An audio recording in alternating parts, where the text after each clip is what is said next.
Okay. Thank you all for coming. Um, these are my tales from the Shasta Valley this year.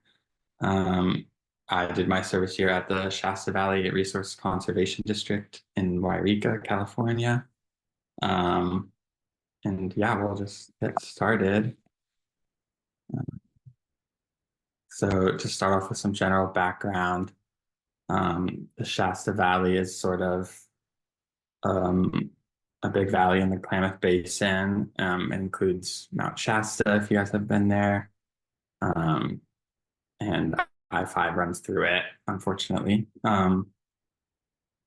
But yeah, so water in the Shasta Valley is the story of generally the story of water in the West. Lots of competing interests on a limited resource. The Shasta Valley is predominantly agricultural communities, mostly ranching. And there's a lot of competing interests between ranchers, cultural stakeholders, the Yurok and Karuk tribes, and also environmental interests in salmon and wetland habitat and other factors.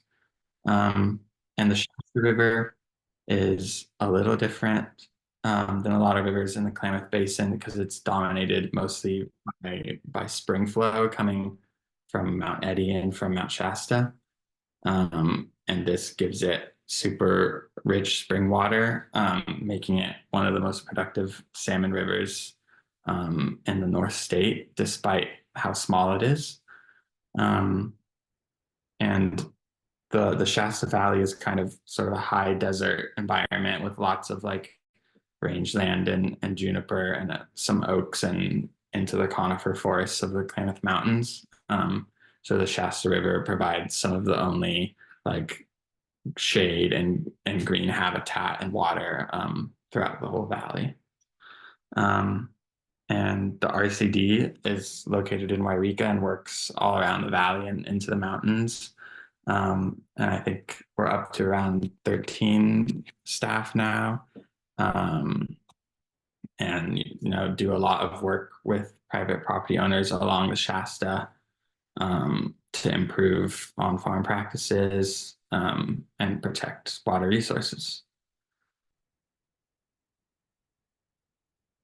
So one of the main parts of my job this year has been helping with the TMDL monitoring network. Um, the the RCD has a pretty widespread network throughout the whole Shasta Valley, covering the river and many of its tributaries. Um, the river is listed by the Water Board for temperature and dissolved oxygen. So those are the two main factors that we collect data on and try to paint a picture of how the river is doing. And my job with that has mostly been site monitoring and some maintenance, and this spring some site selection and building out of places. So these pictures on the right is Mallory and I with Ethan putting in a new stilling well to get temperature and pressure on a ranch. And in the middle is sort of like maybe a typical day out in the field for me doing calibration work in the back of the truck. And then on the left is me doing a flow transect in the winter, which it was very cool to see all the different seasons throughout the year and how the river changes depending on the amount of water and the weather. Um, so I think the RCD has one of the longest running data sets for temperature in the whole state for the Shasta River. And this long-term site data, it can inform different projects, regulatory policy, and of course, landowner decisions. So some of the ways that the data can help that is, establishing the site conditions. So the RCD is out there hopefully monthly, looking at the river and the habitat, hopefully looking for salmon, which we see sometimes. And then sort of the temperature and water data can help landowners make better decisions about diversion and like what what they want to do with their water right and with their land. Um, so that picture in the middle is one of our weather stations, which helps paint a more complete picture of water surface temperature. Um, it can often the data can look really bad on like after a really hot July, for example. But the weather data kind of helps put things in. It helps contextualize the data just to make sure, like a property owner can't really do much if there's not much shade, like 110 every day, um, or maybe like the wind or the smoke is having an effect on the oxygen, different things like that. And that picture on the right is on a CDFW ranch outside of Wairika, and that area is known as Coho Condo. It mostly has a lot of Chinook spawning, not Coho. That was really great to see this year, sort of the Chinook making it all the way upriver and spawning. And so here's sort of an example graph. I hope you guys can see it well.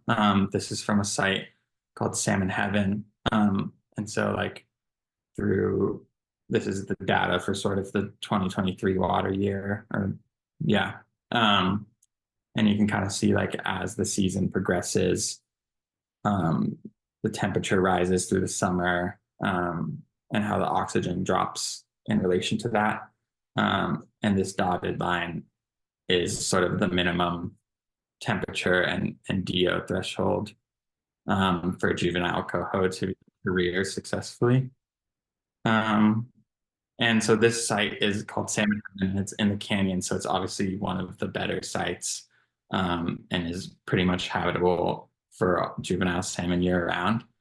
Um, but this data is like confirms that, and if it wasn't, it could help determine a future project that the RCD could try to secure funding for to do on the river.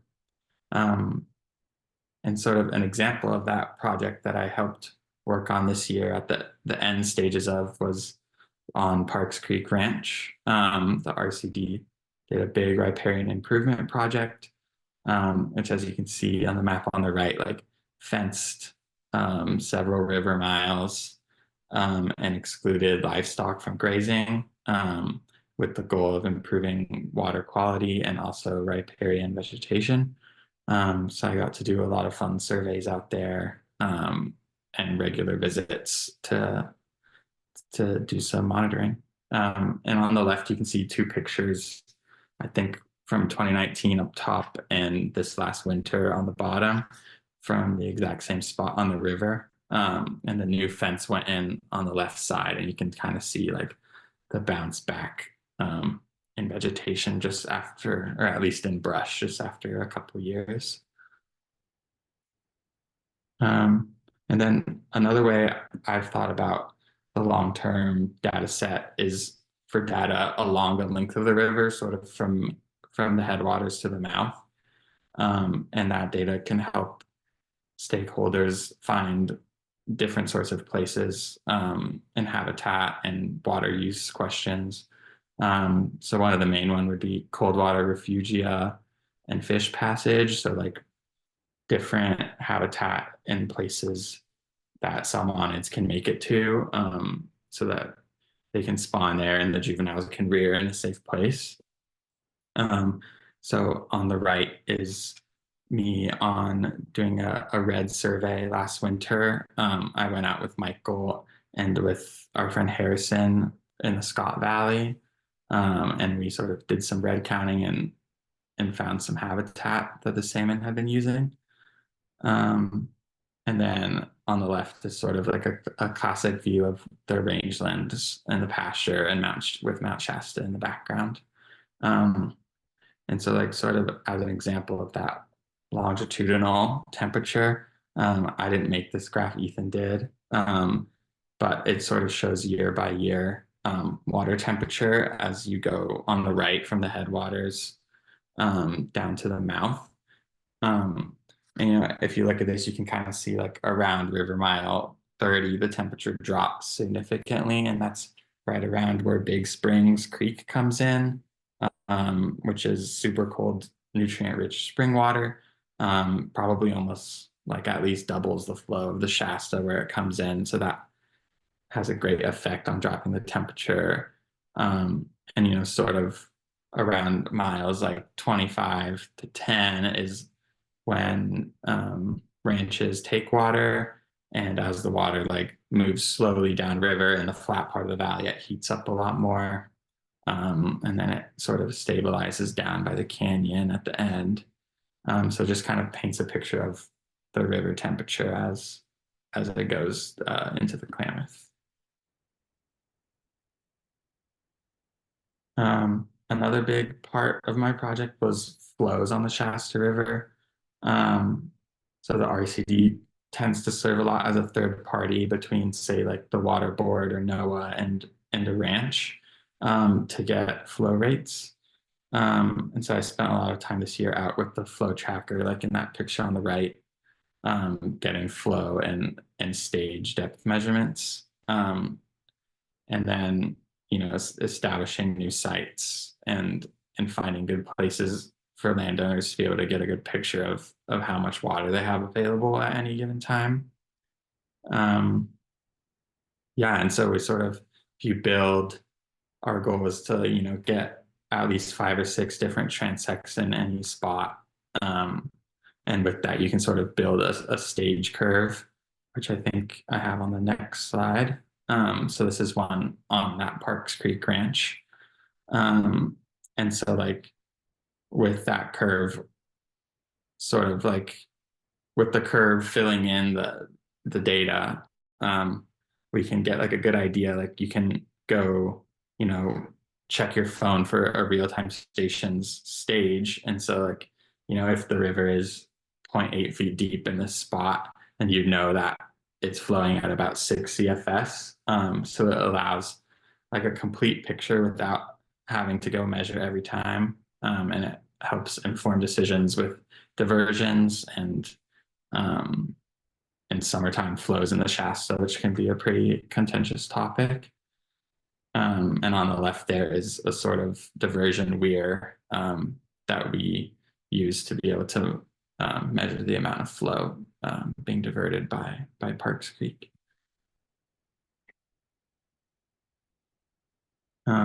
And my last big project that I worked on this year was the Horse Creek Legacy Culvert Replacement Project. This is downriver in the Klamath National Forest, on Forest Service roads, sort of replacing old culverts in a pretty severely burnt section.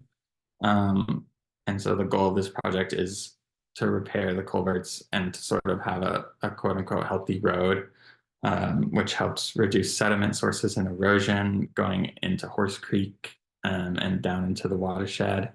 And it improves that water quality, and it also protects access on these roads for firefighting efforts and for recreational efforts.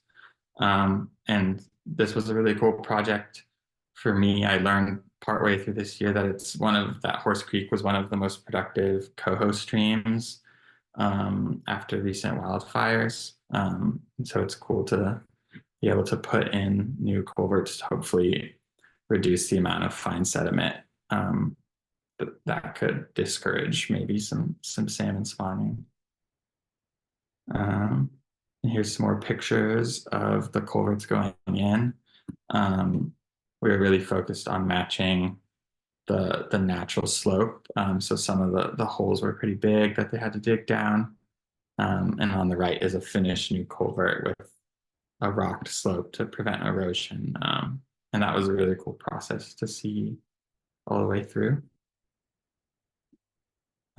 Here's a couple more pictures from up at Horse Creek, sort of the new growth forest and the view from up there. And then on the right, the severely burnt area, which burnt, I think, 8 years ago, and is there's still very few conifers regrowing. So it was definitely humbling to see the impact of wildfire on a forest and also on the surrounding communities.